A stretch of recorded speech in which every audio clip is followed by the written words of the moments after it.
Think about that. Every morning, we wake up already buried under details, notifications, deadlines, piles of clothes we do not wear, shelves stacked with objects we do not need. Have you ever noticed how the more we own, the less alive we feel? How each new purchase whispers a promise, yet leaves us emptier than before? The world taught us to seek more, but the soul has always asked for less. Minimalism is not about stripping life bare.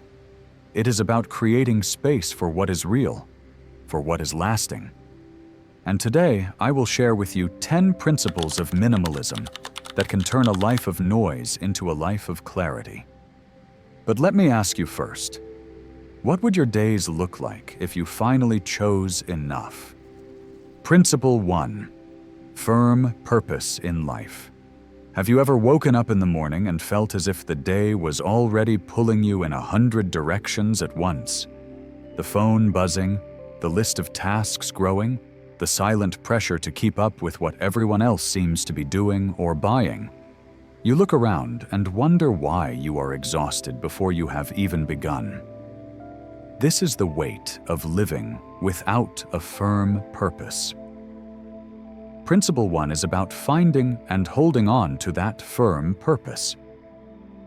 The Stoic thinkers often reminded us that difficulties are not punishments, they are tests. A skillful sailor is not made in calm waters but in storms. In the same way, a strong human spirit is not born from ease but from challenges that reveal who we truly are. When life feels overwhelming, it is not always the number of problems, but the absence of direction that drains us. Minimalism teaches us that purpose is the compass of life. Without it, we drift, following the winds of advertisement, social comparison, and endless distraction. With it, we can cut through the noise.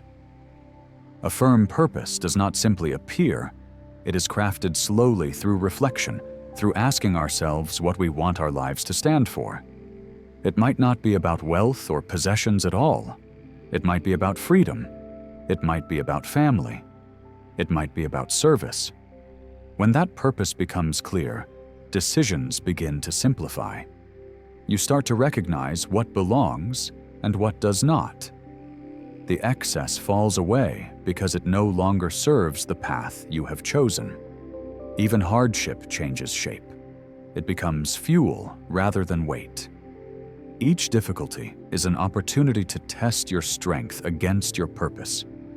A firm purpose is the anchor in the storm. It holds you steady when the waves of life try to pull you under. It is the quiet but unshakable voice that reminds you why you rise each morning. And once you find it, nothing outside of you can take it away. Principle 2. Don't give your mind to consumption. Have you ever noticed how easily we hand over our attention without even realizing it? You open your phone for a quick check, and suddenly 30 minutes are gone. You walk into a store for one item and walk out with bags of things you never planned to buy. It feels harmless in the moment, but slowly you begin to sense that something else is in control. Principle 2 reminds us not to give our mind to consumption. Imagine this. You would never hand your body over to a stranger and allow them to decide what you eat or how you move. Yet every time we let advertisements, influencers, and algorithms dictate what we think we need, we are doing the same with our minds. We are surrendering our freedom to forces that do not love us back. The Stoics taught that the essence of our peace lies in our judgment. It is not events that disturb us, but the way we choose to interpret them. Minimalism applies the same truth to consumption. It is not the object itself that enslaves us. It is the story we attach to it, the belief that buying will complete us. When we see through this illusion, the power shifts back into our hands. The practice begins small. Set boundaries around what you allow in. Create quiet spaces where advertisements cannot reach you. pause before each purchase and ask whether this truly serves your purpose or simply feeds a passing impulse. Over time, you will notice that the urge to consume loses its grip. What once felt like a need reveals itself as only noise. True freedom comes not from buying more, but from knowing you already have enough. By refusing to hand your mind to consumption, you protect the most valuable resource you possess, your attention. And once you guard that, peace begins to return. In the next principle, we will face an even sharper challenge. Not the objects around us, but the voices of others, and the way their words can shape how we see ourselves. Principle 3. Criticism does not define you. Have you ever felt the sting of a careless word? A friend dismisses your choice. A colleague mocks your decision. A stranger online leaves a cruel comment, and somehow those words echo louder than all the kindness you have ever received. You carry them with you and let them shape the way you see yourself. Principle 3 teaches us that criticism does not define you. The Stoic philosopher Epictetus once reminded his students that we cannot control the opinions of others, only our response to them. In the same way, minimalism teaches us that the weight of judgment is something we choose to carry or to let go. When you live by your own values, when you understand why you walk the path you have chosen, then no one else's opinion has the power to shake you. Think of the way the wind blows through a field. It bends the grass, but it cannot uproot a tree that has deep roots. Your roots are your purpose and your values. Criticism can brush against you, but it cannot tear you out of the ground if you know where you stand. This does not mean closing your ears to every voice. Sometimes criticism hides a lesson, but you can accept the lesson without accepting the insult. You can hear the words and decide what to keep and what to discard. In doing so, you remain free. Minimalism is not only about the clutter of objects, it is also about the clutter of judgment. Just as we clear a room to make space for peace, we can clear our minds of the opinions that do not serve us.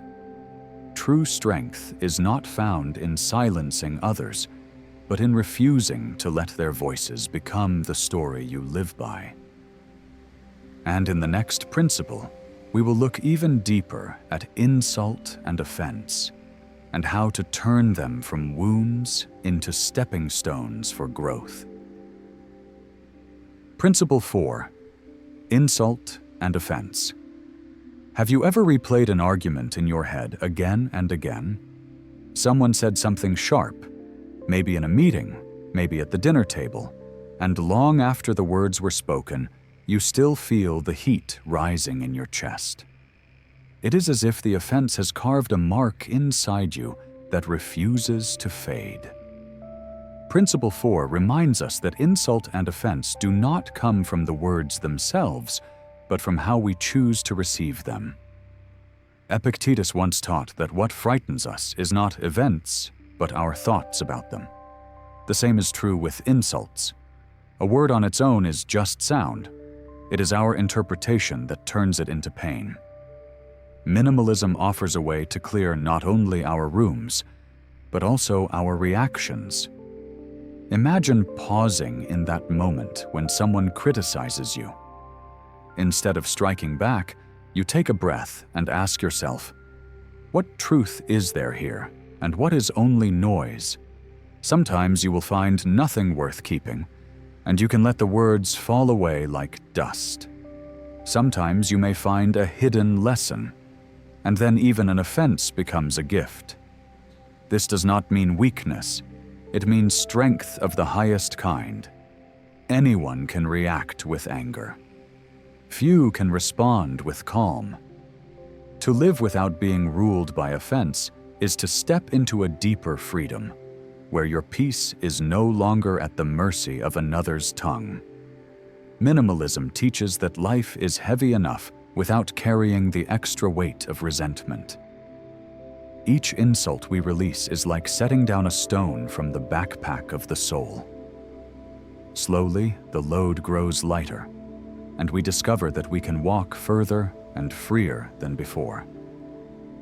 And in the next principle, we face two shadows that often bind us even tighter than a fence ever could: the quiet prison of fear and the heavy chain of shame. Principle 5. Fear and dishonor.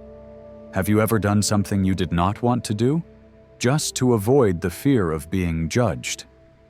You bought the expensive clothes, not because you needed them, but because you worried what others might think. You posted the perfect picture, not because it was true, but because silence felt like shame. We pretend we are free, yet inside we are shackled by fear and dishonor. Principle 5 shows us that these chains are made not of iron, but of our own beliefs. The Stoics reminded us that nothing has meaning until we give it meaning. Fear and shame grow when we decide that the eyes of others carry more weight than the truth of our own soul. Minimalism teaches us to strip away this false meaning. What remains is lighter, but stronger. Think of a glass cage. It looks solid, it feels unbreakable, yet the walls are invisible. Fear and shame are like that cage. We stay inside, thinking there is no escape, until one day we realize the door was never locked. We can simply walk out. To overcome fear and dishonor is not to deny emotions, but to face them with courage. Ask yourself, what is the worst that could happen if I choose differently? Will a stranger's disapproval truly destroy me? Or is it only the story I have told myself? Each time you step beyond that fear, you weaken its hold. Each time you stand in your own truth, shame loses its voice. Minimalism is not only about removing objects from a room. It is about removing the false measures of worth that crowd our spirit. When you let go of the fear of how others see you, you begin to see yourself clearly for the first time.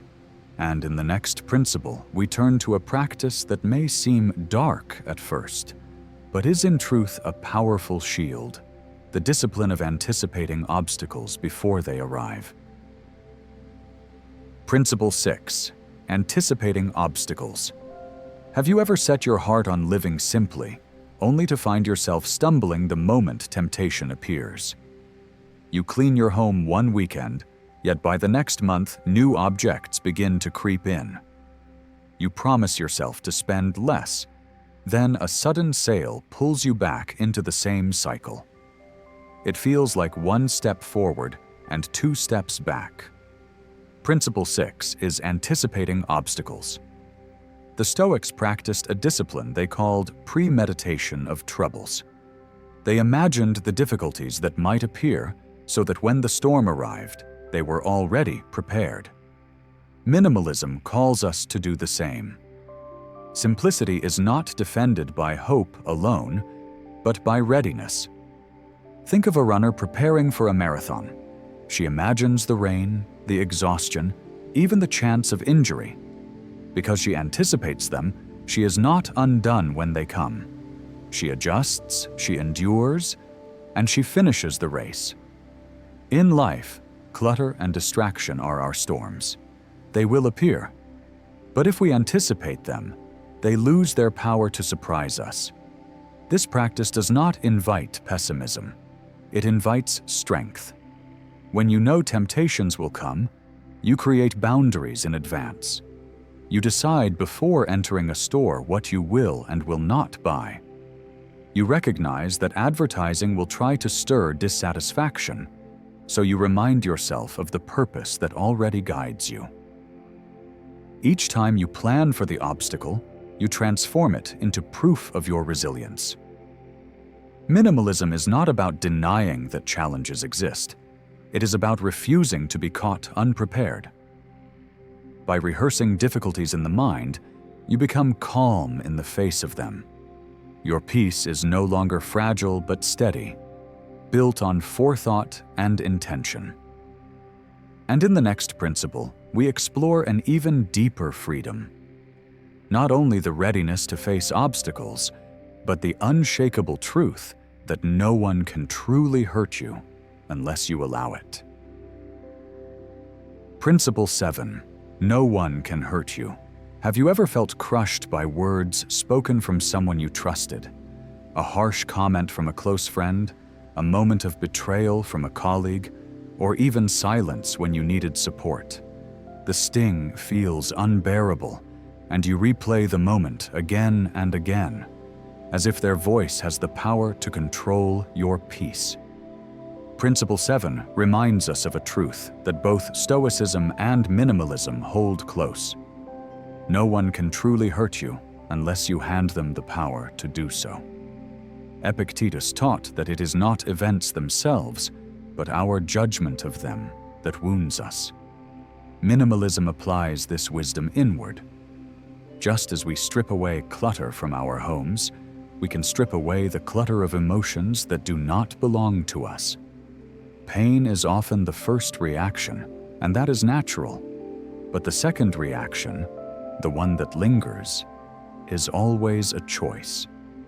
When you choose to hold on to offense, it grows heavier. When you choose to release it, you become lighter. Forgiveness does not mean approval. It means refusing to let another's words own space in your soul. Think of a mirror.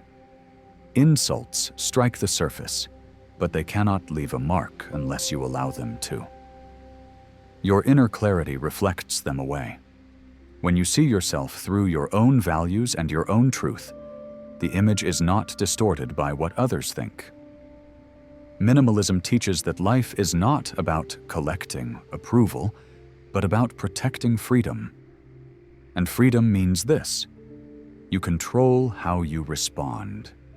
You are not fragile glass that shatters at every touch. You are steady ground that holds firm, even when storms try to shake it. And in the next principle, we turn from emotions to actions, exploring how the strength of restraint can become one of the greatest powers of a minimalist life. Principle 8. Restraining actions. Have you ever spoken in anger and wished you could pull the words back? Have you ever bought something in a rush of emotion only to regret it hours later? Impulsive actions feel powerful in the moment, but often they leave behind nothing but regret and heaviness. Principle 8 is about restraining actions. The Stoics taught that true strength is not found in conquering others, but in mastering ourselves. Minimalism echoes the same lesson. Restraint is not about denial. It is about choosing with clarity rather than reacting from impulse. Imagine you are in a meeting and someone criticizes your idea. The first surge is anger, the desire to defend yourself or strike back. But restraint gives you the pause you need to breathe, to consider, to respond with reason rather than reaction. In that moment, you transform conflict into dialogue. Minimalism brings this wisdom into daily life. Before making a purchase, pause.